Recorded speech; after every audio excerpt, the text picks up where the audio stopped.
Hey guys, welcome back to my channel, and today I will show you how to peel a kiwi with a spoon.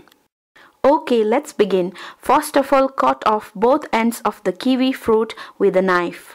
Next, insert a teaspoon underneath the skin and then twist your spoon in a circle like so.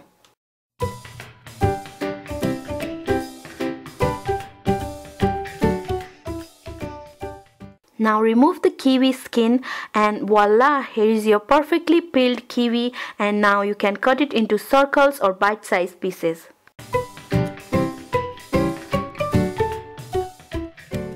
Okay friends, that's all for today. Please feel free to like and share this video with your friends and family, and subscribe to my channel for more. And please click the picture to watch my previous video. Okay then, see you soon. Bye bye.